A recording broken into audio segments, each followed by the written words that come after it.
Bapak-bapak, ibu-ibu, setiap saat saya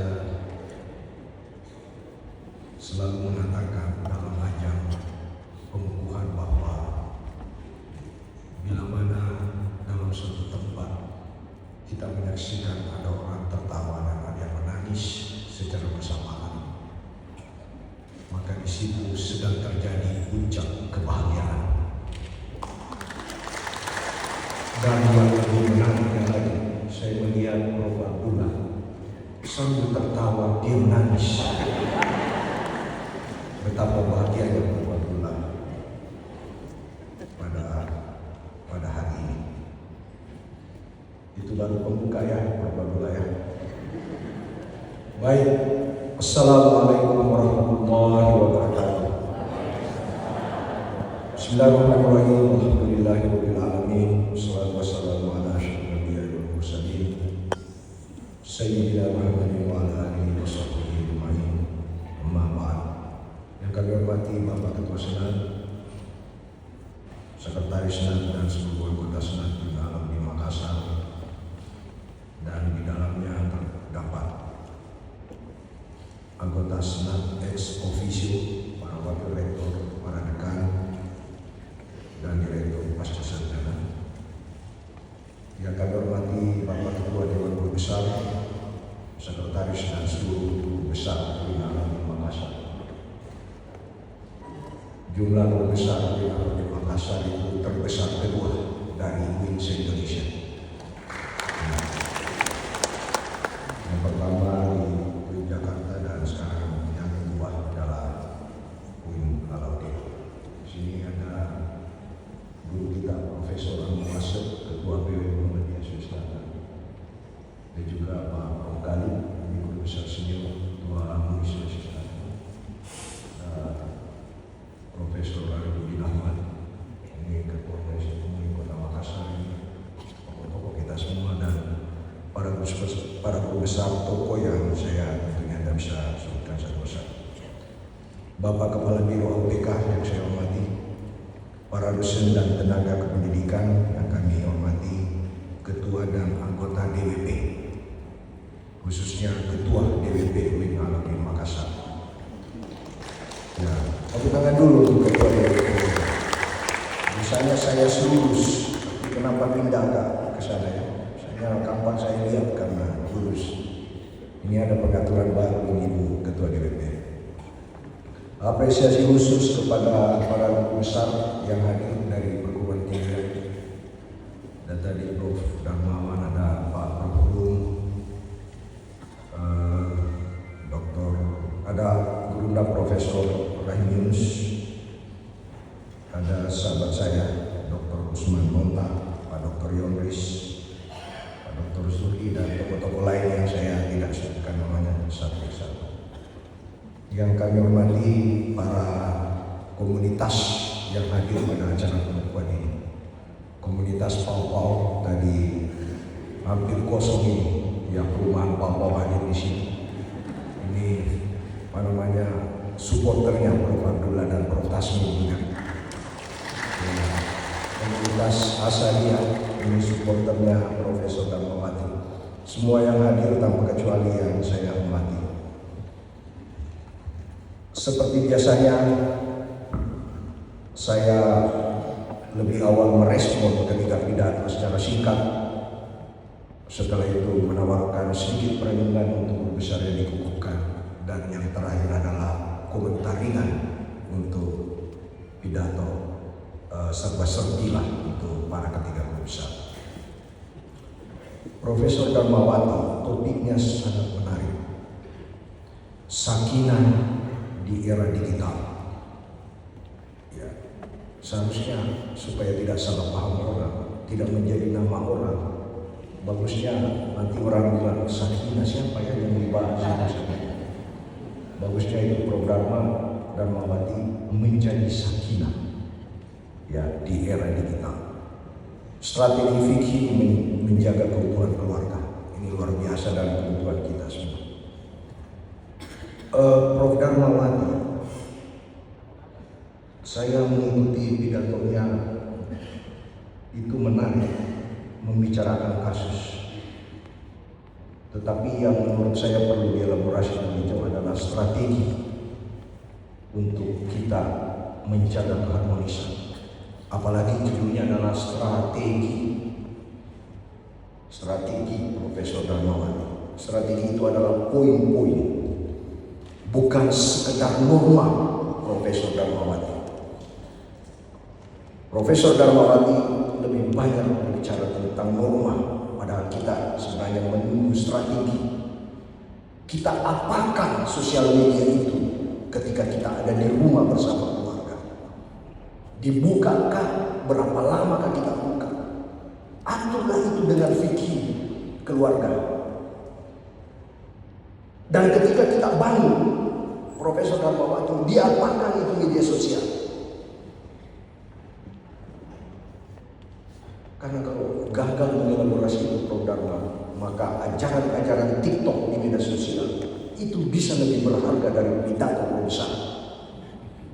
Kata TikTok Profesor Darmawati, kalau bangun jangan langsung melihat media sosial, karena itu bisa meracuni hari-hari bahagia kalian. Itu sebenarnya fikirnya itu yang kita tunggu Profesor Darmawati.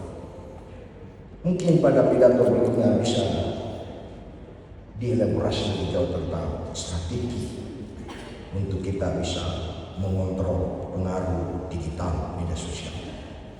Profesor Tasmin Tangan, Fiqhul Hadis sebagai pilar moderasi beragama, rekonstruksi pemahaman tekstual dan kontekstual. Saya tertarik pada ulasan penutup Profesor Tasmin. Fiqhul Hadis bukan sebatas kajian akademik tentang teks dan riwayat, tetapi jantung untuk membangun cara berpikir, cara bersikap, dan cara berperadaban dalam merespon dinamika zaman. Profesor Tasmin, pertanyaan reflektif saya, kenapa paling sedikit sekali mendaftar mahasiswa baru jurusan hadis? Seharusnya Fiqhul Hadis Bapak itu bisa membantu mendatangkan anak-anak kita untuk menggali hadis. Dibanding studi ilmu Al-Quran dan tafsir, prodi ilmu hadis tertinggal Profesor Tasmin. Cara berpikir Bapak, cara bersikap, cara berperadaban dalam merespon dinamika zaman. Kenapa ditinggal itu Prof. Tasmin?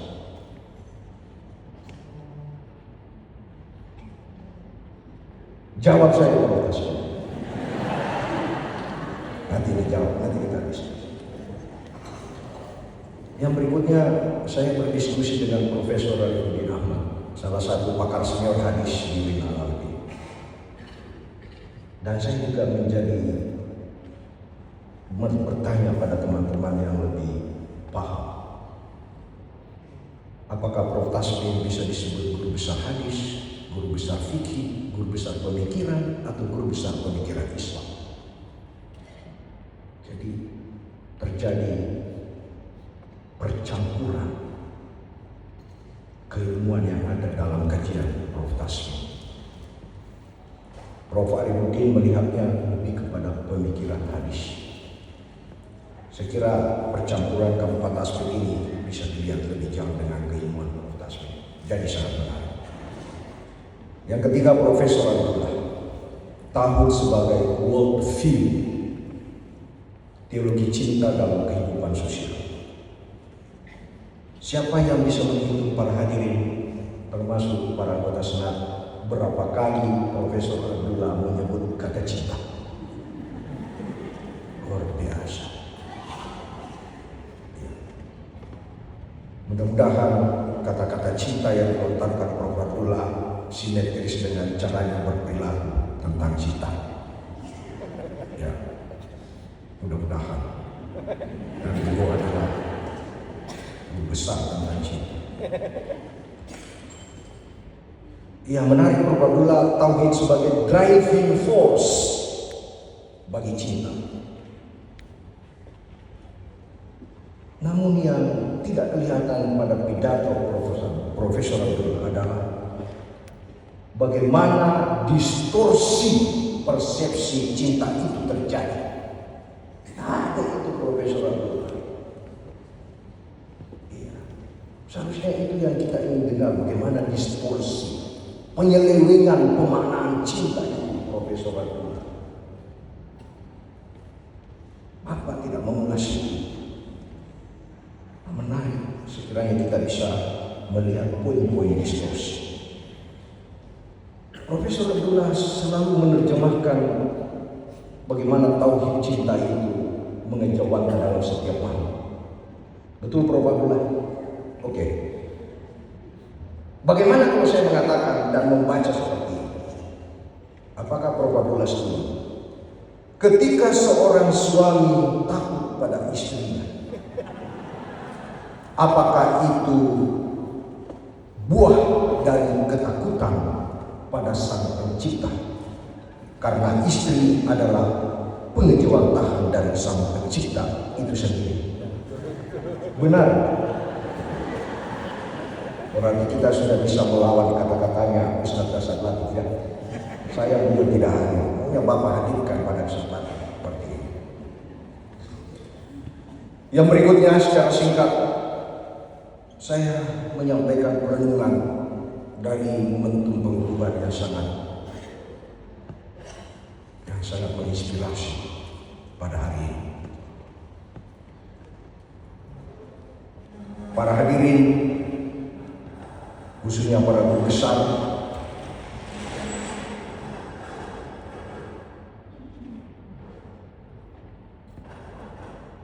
itu mengganggu cinta itu Prof. Para guru besar,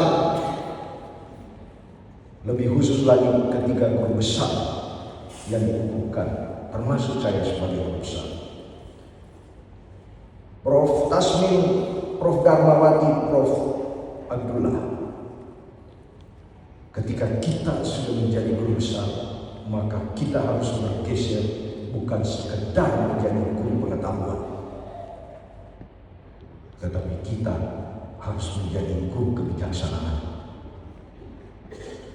Prof. Abdullah mengatakan guru cinta, Prof. Tasmin mengatakan guru modelan, Prof. Darmawati mengatakan guru sakinah.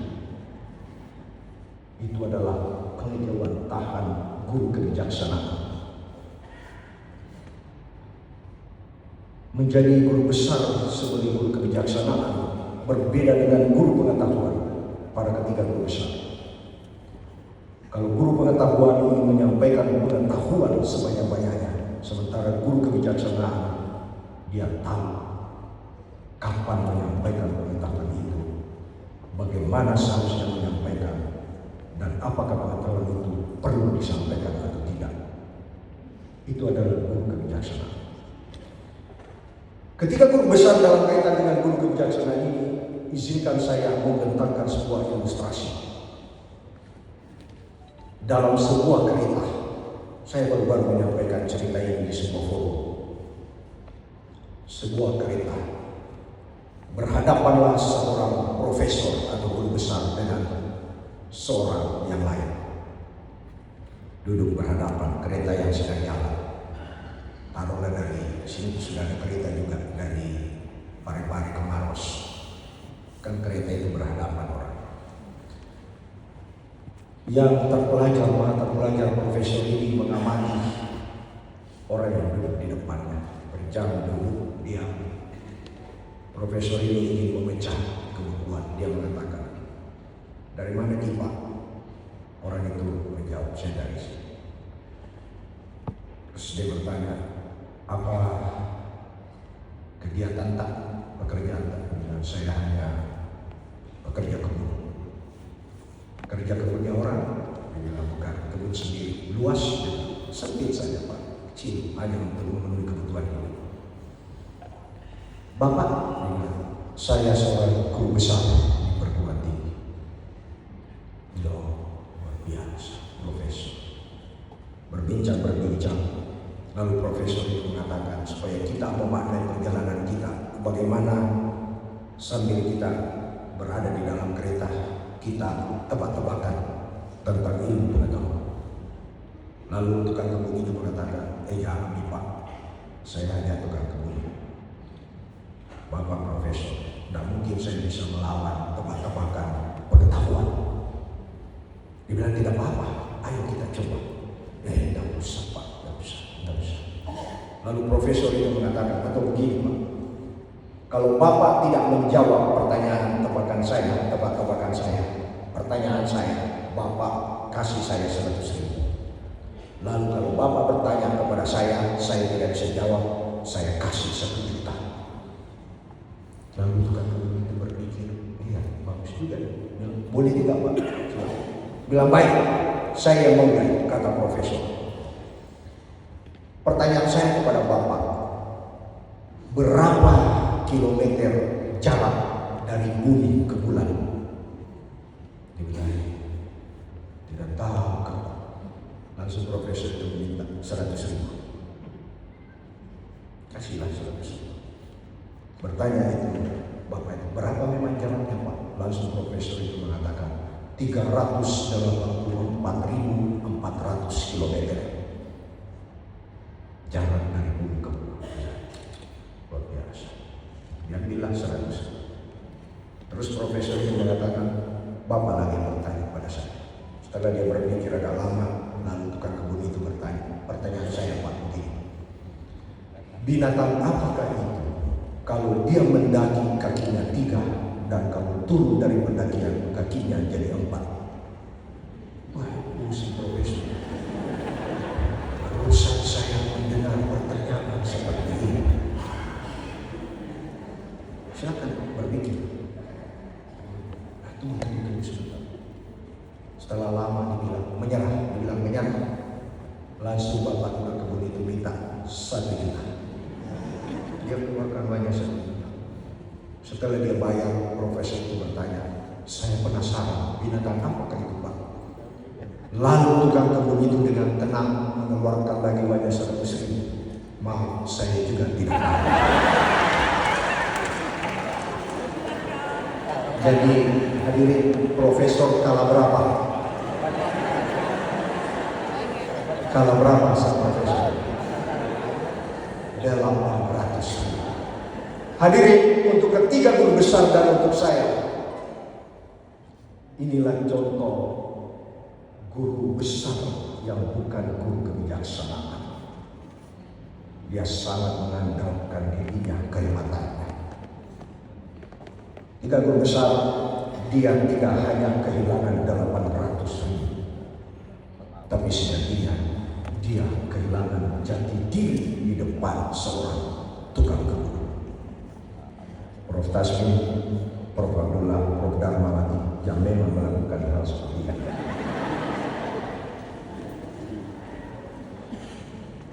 Dalam kaitan dengan kebijaksanaan hidup yang dipaparkan oleh semua guru besar, ternyata fenomena dalam kehidupan kita begitu mudahnya kita bisa belajar tentang kebijaksanaan.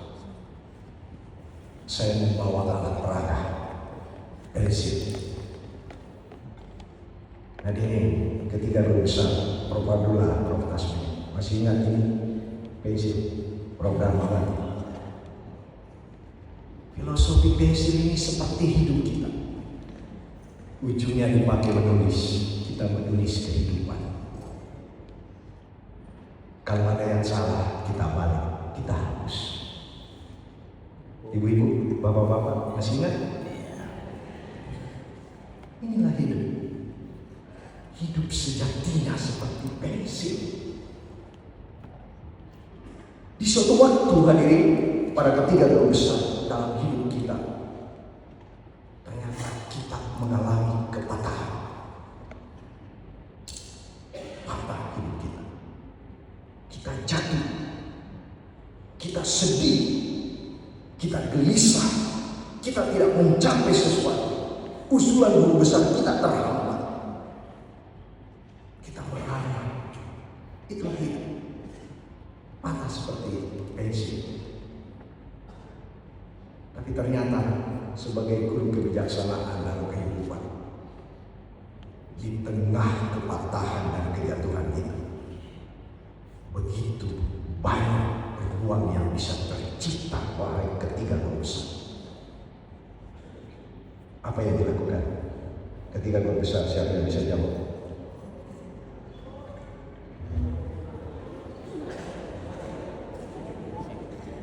Yes, kita tajamkan di ujung-ujung yang patah itu.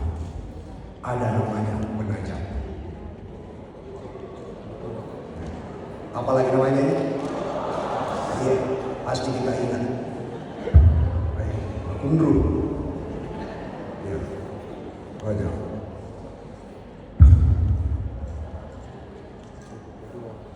Dua. Bersihkan kembali ya, meninggal.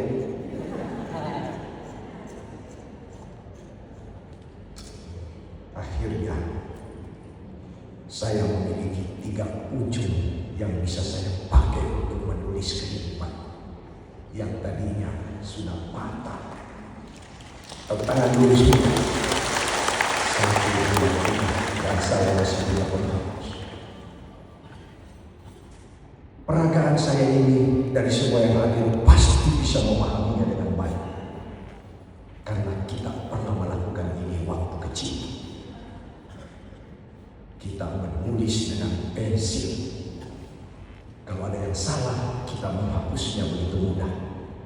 Makanya para hadirin, kenapa saat kita masih kecil hidup itu terasa indah? Karena kesalahan-kesalahan itu begitu mudah terhapus. Sayangnya, para ketiga guru besar dan siapa saja yang hadir, kesalahan besar yang kita buat saat kita menjadi dewasa, menjadi besar. Kita mengganti pensil dengan menulis, memakai pulpen, sehingga dengan tulisan pulpen kesalahan itu tidak bisa terhapus. Itulah sejak kita menjadi besar, kita begitu mudah baper, begitu mudah sensi, begitu mudah kepo, karena kita tidak bisa lagi menghapus kesalahan. Kita tidak punya penghapus. Jadi ketika guru besar yang dikukuhkan, saya mengajak kepada Bapak Ibu bertiga, mari kembali menulis dengan pensil. Semoga perundingan ini berkenan untuk kita semua. Yang terakhir,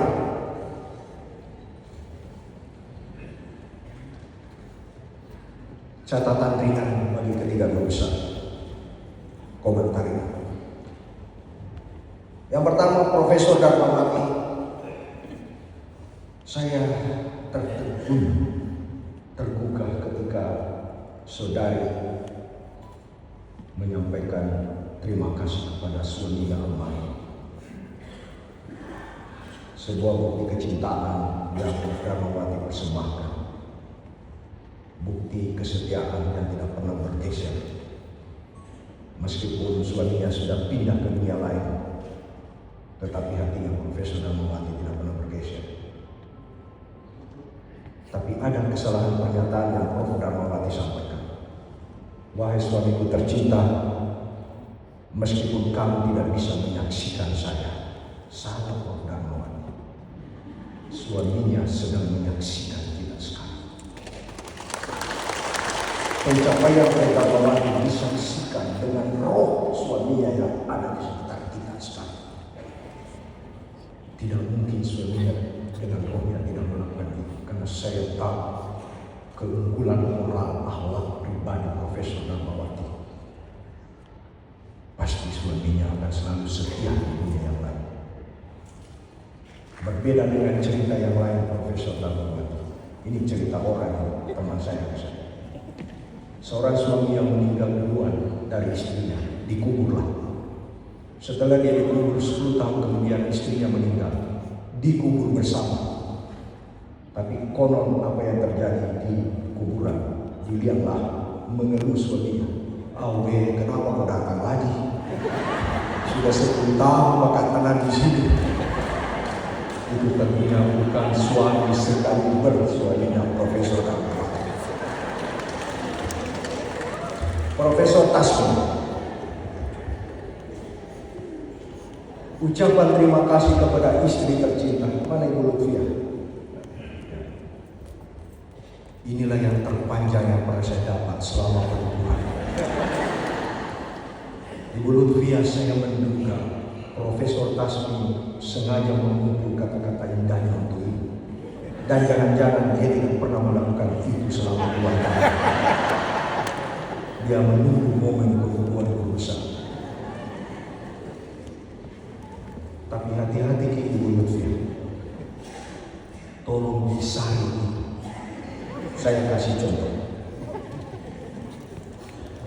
Engkau bukan hanya ibu dari anak-anak, tapi engkau adalah penjaga keheningan malam. Nah, anggap kita peronda. Bisa-bisanya Prof. yang kasih begitu. Bukan ronda kita. Mati dulu baru kita disuruh ronda.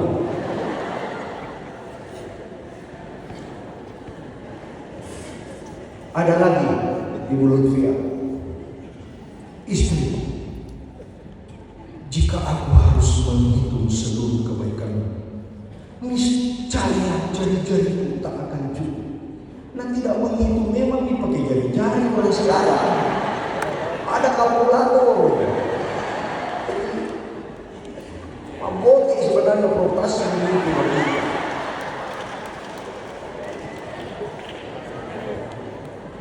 Yang terakhir keren sekali menurut saya. Pertama kali saya dengar kalimat ini. Sederhana tapi sangat unik.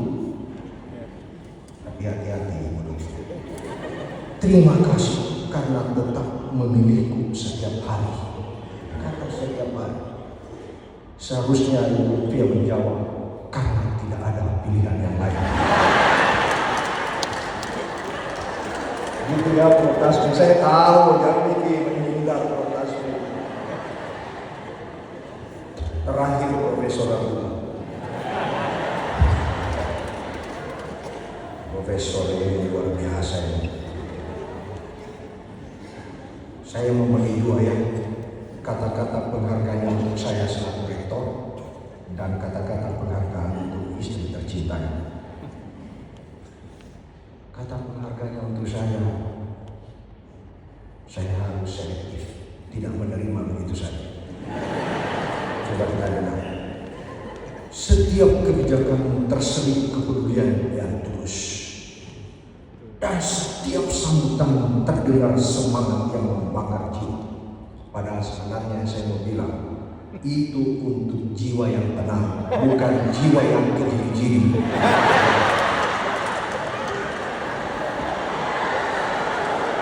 Ini saya bangga.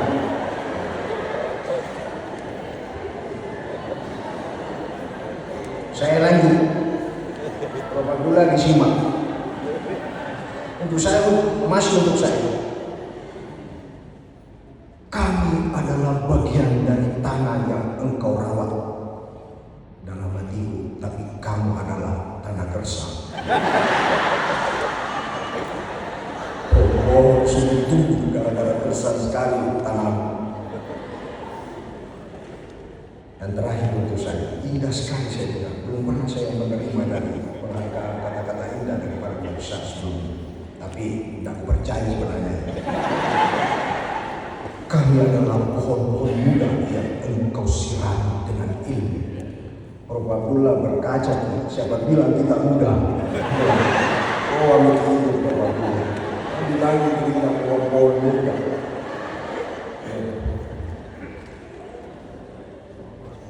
Yang terakhir untuk istri tercintanya, Ibu Marlina. Ini aktivis Dharma Wanita ini. Kayaknya banyak lengkap ini ibu Dharma Wanita yang hadir. Ku hitung-hitung berapa kata-kata babotnya Prof. Abdullah. 1, 2, 3, 4, 5, 6, 7, 8, 9, 10. Bu Marlina nakirato kau permata hati. Nakirato ki cahaya. Kita pemberi kehangatan berarti nanggap heater ki. Pengisi kekosongan, nakira ki celengan. Istri yang luar biasa, penyabar jadi objek omelan. Itu pengertian karena dia mau dipahami saja. Pengajar karena kira kikul honor tanpa pamrih. Pertanyaan saya Ibu Marlina, kalau begitu banyak kelebihan tak? Pertanyaannya, apa nih paling kelebihannya Prof. Abdullah? Apa kira-kira kelebihan? Jangan-jangan itu dilakukan sebenarnya strategi Prof. Abdullah untuk meringankan bebannya dan dia berleha-leha di rumah saja. Jadi hati-hati selektif dengan gombalannya Profesor Abdullah. Yang paling terakhir, terima kasih atas kehadirannya semua. Panitia luar biasa bisa mempersiapkan pertemuan ini. Para keluarga besar dan keluarga yang dari Profesor yang ditemukan berbangga sekali begitu. Saya bukan keluarga dekat, kita ini keluarga besar. Begitu bangga memiliki Prof. Tasmi, begitu bangga memiliki Prof. Darmawati, begitu bangga memiliki Prof. Abdullah. Selamat untuk para istri dan suaminya, anak-anaknya, saudara-saudaranya, orang tuanya khususnya, dan seluruh keluarga besar dari ketiga besar yang dibutuhkan. Mari kita memberikan aplaus yang luar biasa kepada kita. Terima kasih. Akhirul kalam. Assalamualaikum warahmatullahi wabarakatuh.